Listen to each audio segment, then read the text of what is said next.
welcome to Heroes of the Coast. In a world where celebrity is often valued over substance, we bring you stories of real action heroes, the people who have dedicated their lives to saving the coast for the rest of us. I'm very pleased to have as my guest today Naomi Schwartz, former chair of the California Coastal Commission. Naomi, thank you for driving in. Yes, you're welcome, Janet. It's a pleasure to be here. Thank you. I would like to know about some of you, what inspired your participation in coastal activism. So I'd say being a mother and caring about the environment my children were growing up in, as well as experiencing that oil spill, combined for me to set me on my journey. I was raising 4 children in elementary school and enjoying this paradise that's Santa Barbara and California. Had moved here from the East Coast, and the catastrophic event of the oil spill in 1969 really changed my life, and it changed the life of this community, and I think it changed the lives of people throughout the nation and even the world. A lot of people take credit for spurring and initiating the environmental movement. But as I look back and gather facts about the oil spill and what ensued after that, I think it was definitely a seminal fact in environmental history. And so what happened that January day, as I recall, was I lived at the time about a mile or so from the coast, and my kids played at the beach regularly. The sand of the beach was sort of their sandbox. And we weren't alone in that, being a coastal community. But we woke up that morning and it smelled like tar, and went outside. I thought someone perhaps was tarring the road, but they weren't. And soon enough, neighbors started to gather also and ask what was going on. And someone tuned in to the local radio news and discovered there'd been an oil spill down at the beach. So we all went down there like lemmings. The community just started pouring out onto the beach, and what we found was shocking. The oil kept coming. It was very heavy, black. In time, the water was all black. The ocean was dead. So then did you become involved personally in the effort that is called Prop 20? Yes. You did. How are you involved? Well, I joined the local group of citizens who were circulating petitions, gathering signatures. Fortunately, we had a celebration that November in 1972, and the measure passed with 55% of the vote. So we weren't at all sure what the outcome would be, and many people worked very, very hard to make that happen. And what happened next for you? How did you, was there an interim before you became a member of the commission? Oh yeah, there was. What happened next for me was that I joined a community organization called Coastwatch, which we actually formed at the time. Because when the commissions began their work early in 1973, they had, as some of their members, appointees who had actively opposed Proposition 20. Ronald Reagan was governor at the time. He opposed the measure. He had appointments. We had regional commissions as well as a state commission. He appointed 1/3 of all of those bodies. And even other members of the legislature who had appointments to make would balance their appointments by appointing 2 people who were for the act, 2 people who were against. Here we had a law now that this group of people had to carry out, and some of the people who were appointed to that commission were opposed to the law. So we realized, actually citizens up and down the state realized that our work wasn't over, it was just beginning.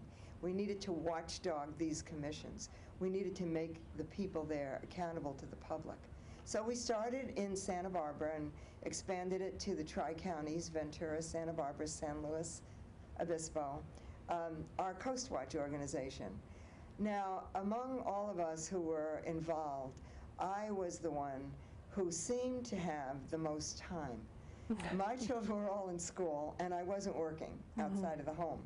So I was asked to consider being the spokesperson for our organization, and that meant attending all the commission meetings.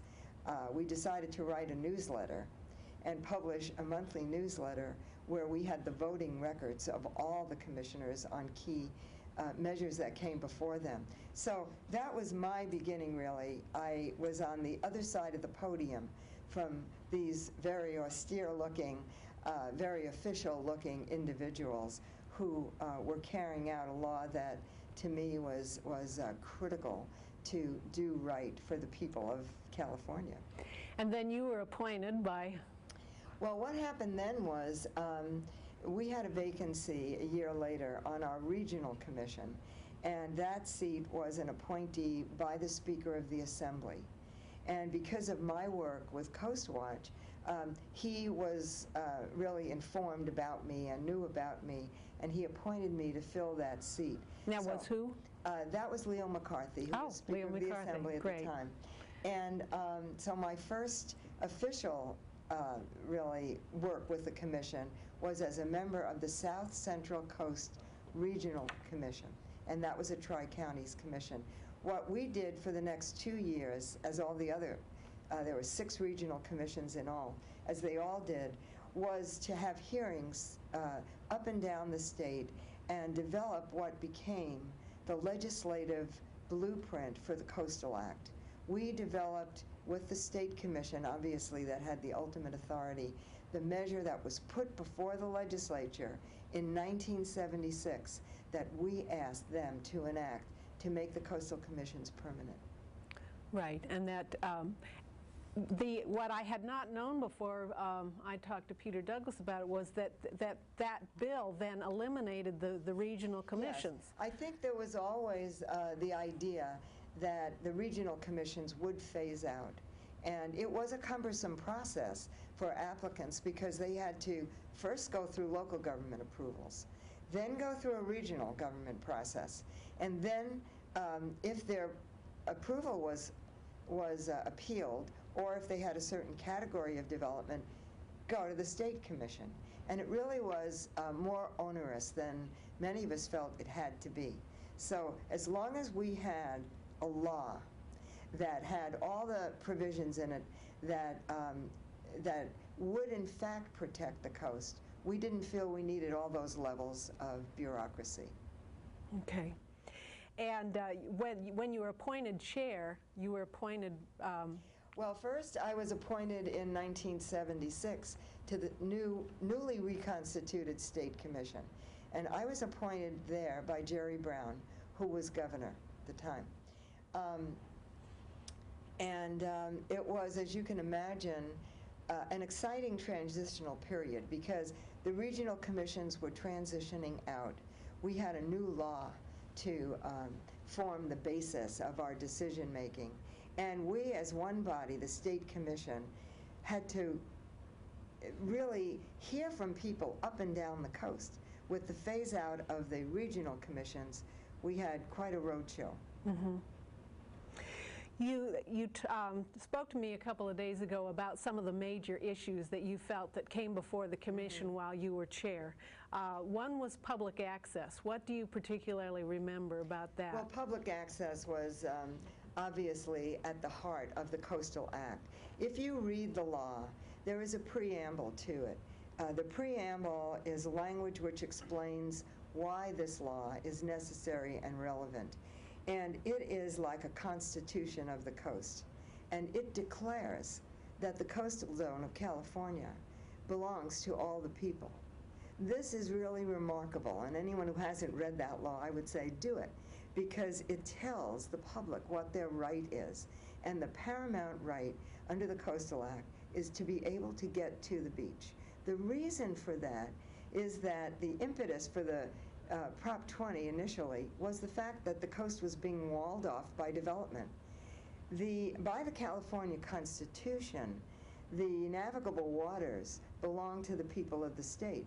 But if you can't get to them, it's really pretty meaningless. So public access was a linchpin for the commission. And you know, I drove down here today to Santa Monica from Santa Barbara down the Pacific Coast Highway. And I would say to anyone who has access to that road now, you do that, you notice all those brown signs that say coastal access, and realize that every one of those spaces was a battleground. Not quite like Gettysburg, but believe me, lots of blood was spilled in order to secure. Yeah, Gettysburg, in order to secure the public's right to get to the coast. That's right. Now, you had also mentioned the regulation of coastal agriculture, which I think I have just recently driven from here to San Francisco, and there is so much beautiful coastal agricultural land. Yes. Was the role of the Commission in helping to protect that? Well, again, the initial role was to write into the Coastal Act an acknowledgement that coastal agriculture is special, that the natural features that combine along California's 1,100-mile of coastal zone makes a unique climate and environment for various crops to grow, for various soils to continue to be productive. And giving that stature to coastal agriculture through the law makes it more difficult to convert agriculture to other uses within the coastal zone. Now, a lot of local governments since then, in the 30 years that have ensued, have incorporated agricultural protection policies into their own general plans, and certainly into their local coastal plans. And so in that way, that protection has been increased, I think, significantly. That's great. Now, there's another area, the area of housing along the coast that has not turned out so successful for the Coastal Act. In the early days of the Commission, we realized that California's coast was quickly gentrifying, and it was going to be impossible for people other than the wealthy to live here in the future. And again, with the mandate of providing access for all, not only to the beaches, but to the coastal zone. The early days, the Commission actually did have within the law policies for housing and requiring affordable housing and a range of housing within the coastal zone. However, the legislature had a lot of pressure to remove that, and that was ultimately amended out by legislative action. It was by the legislature? Yes. Was there a court case following it? Well, I think there were court cases challenging the Commission in just about every area, and I'm not familiar with the details of that. But, you know, legislative act is probably trumps a court case which is asking for definition of the law. In this case, it was very clear. Okay. Wetlands preservation, coastal wetlands preservation was another area that you did a lot of work in. Yes, it's another key linchpin of the Coastal Act, because we've lost the vast majority, 80–90% of our coastal wetlands in California. Now, why are they important? Sometimes they just look like marshes. Well, they're important because they're nursery grounds for birds, for fishes, for the cycle of life that becomes our marine life and our coastal wildlife.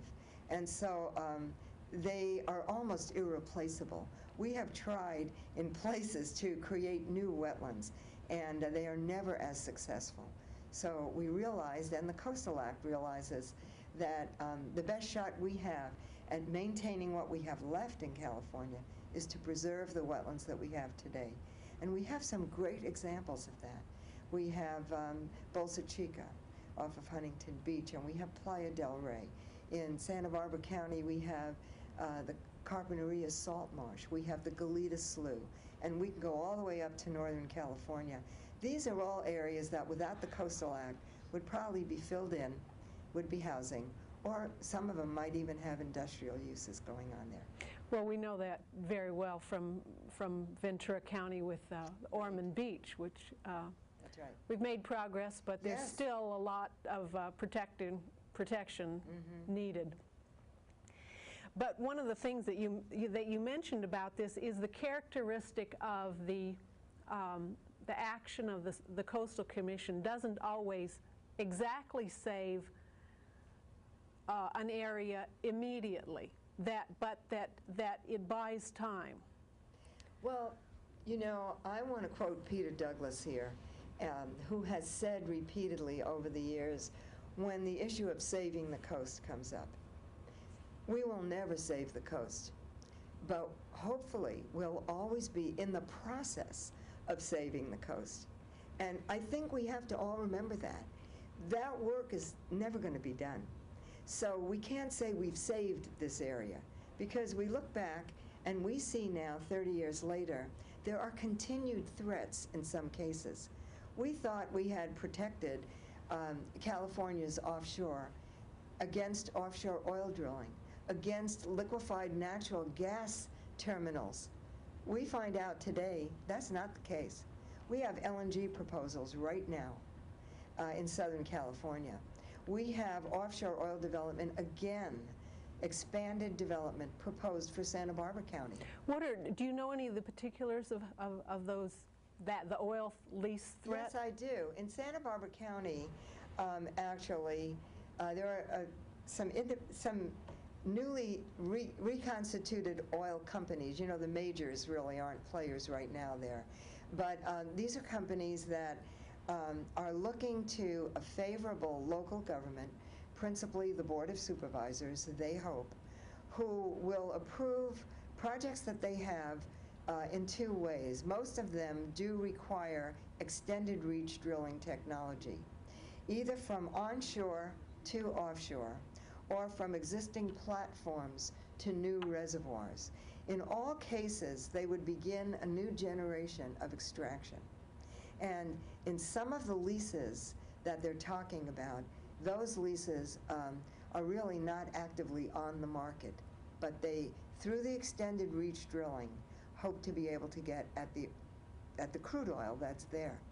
Now, all of those facilities need pipelines to shore. They need refinery capacity. In some cases, they might need tankering. And so the cumulative impact of offshore oil drilling is something that we know can't be minimized. And it's here again. It's here again. It's here again. And as Murphy's Law has not been repealed. That's right, exactly. So repeat performances. Every one of those. Well, what's the mood, do you think, within the county? Is it as intense as it was? Do you remember? Well, we'll see, because in Santa Barbara County, I served for 12 years on the Board of Supervisors in Santa Barbara, and I have just, this is my second year of retirement from that position. So I would say the jury's still out. In Santa Barbara County, a few years ago, we, on a 3-2 vote, turned down one of these major extended reach proposals. They're back now. They're back because they feel they have a shot with a new board. And so this matter has not squarely been before the Board of Supervisors yet in Santa Barbara, but it will be within the next few months, so we'll see what the outcome is. This is the example of what Yes. you're saying. Where it's not saved. It's not saved. It's always It's a all process. And do you remember? Oh, I wanted to talk to you about the local coastal plans. That's something Yes. else that you have been involved in. Good. I'm really glad you're mentioning that, because not everyone's aware of that. But one of the other key features of the Coastal Act was to require local governments to do their own coastal plans. And as they do that, and as those plans get certified by the State Commission, they really become their own bosses, and their own approvals then, for the most part, in most categories, are final, because they make findings that their approval's consistent with their local coastal plan. So it's really a great concept. Local governments throughout the state do local coastal plans, which are certified by the Commission as being in conformance with the state law, and then they have their autonomy. For the most part. There's some exceptions. Energy projects, for example, major development is one of those exceptions. But now, not many local governments have not done their coastal plans, but some have not. Some have not. This is almost really it is 30 years It's since. been over 30 years now. And Malibu is a case in point. Coastal activity in Malibu has been so contentious for so long that Should we cite a few examples? local government hasn't wanted to touch it. It's been a hot potato. First of all, the city of Malibu didn't incorporate till the commission had been operating for several years. But now there is a city of Malibu, and even the city council there, I think, continues to have a lot of controversy over coastal issues. They are one of the last bastions of local jurisdictions to do a coastal plan to be certified by the state commission. And one of the awful outcomes of that is that individual houses have to go to the state commission for approval. And that is not really how state commissioners should be spending their time. It's not what the Coastal Act envisioned. It envisioned a shared responsibility with local government and the state. So having said that, I hope I haven't offended anyone in Malibu, but I hope they step up to the plate, and maybe they have already in process of doing that. It'd be good. Mm-hmm. Wanted to talk to you in some of the time that we have left about the future of the coastal activism. Not just we've established that the coast is always in need of being saved, but what do you think are the best ways that you've seen for encouraging activism? Mm-hmm. Well, first of all, of course, there's awareness. We have a whole generation now that's grown up since the oil spill and since the Coastal Act. And these are Californians who take a lot for granted that my generation knows things were hard fought. Mm-hmm. When we began, we didn't have the Clean Water Act, we didn't have the Clean Air Act, we didn't have the National Environmental Protection Act, we didn't have CEQA, the California Environmental Protection Act. So these are all stepping stones, building blocks to what people take for granted today in terms of safeguards for our coastline. We know, again, that there's no such thing as ever being final. And so I would say the first step is awareness, doing what you're doing to inform and educate this whole new generation that's come up. And secondly, be sure that people continue to be empowered. When I was with Coastwatch, a very nervous community representative, people on the Coastal Commission, both staff and commissioners themselves, gave us access both to them and to the process. Essentially, they said to us, you have an important voice. Elected officials, decision makers, have to keep being pressured to acknowledge the public's voice and acknowledge the importance of public participation. The Coastal Act, again, with its many wonderful provisions, gives prominence to public participation. And we have to get that language out of the closet, out of the drawer, get it back on the front burner, and again, remind Californians up and down the coast that the power really lies with them. Mm-hmm. But it's a big job to take on coastal activism, as you know yourself. That it's not, although it's a start for someone just to say on one issue to go before their local, the Yes. city council, Mm-hmm. To step up to the next level or several levels up where you really follow the issues and on a consistent basis can be part of the.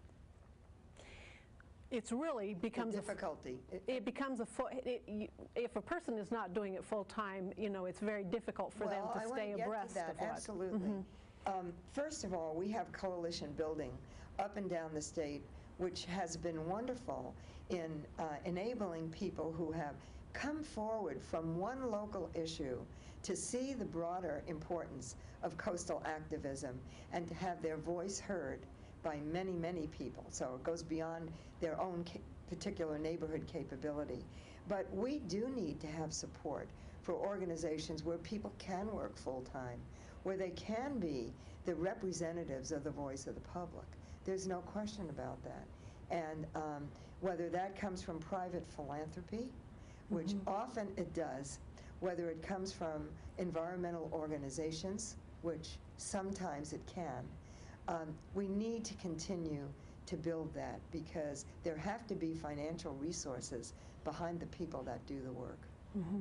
I remember that Peter Douglas said that he felt that one of the biggest shortcomings of what they had done so far with the commission is to find a permanent method of funding the commission itself. Yes, that's right. The commission is at the whim of the legislature and the governor. And there have been many punitive years in the past, many, where the commission was threatened with having its budget just zero-based, eliminated.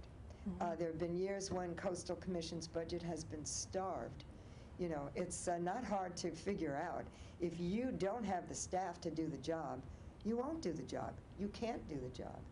And there is where, at some points in the past, we've had environmental law groups in the public sector challenge the legislature and the commission itself, their inability to carry out the law. So that is too bad. It's always harder to go back, you know, and put in something that was left out. I will tell you at the time, which was 1976, we felt that we were asking for as much as we could reasonably get out of the legislature and out of the governor in coastal protection. Well, we're in the last minute, and I want to thank you for all the work that you have done on behalf of the coast. Well, no thanks are needed, you know. If I can inspire other people to get involved, that's really my thanks right there. And viewers, thank you very much for tuning in. If you want more information on coastal activities, Google California Coastal Commission, and you'll find where the commission meets in your name, when it's going to be meeting in your area. Attend a meeting, get involved, because the coast needs all of us to stay protected.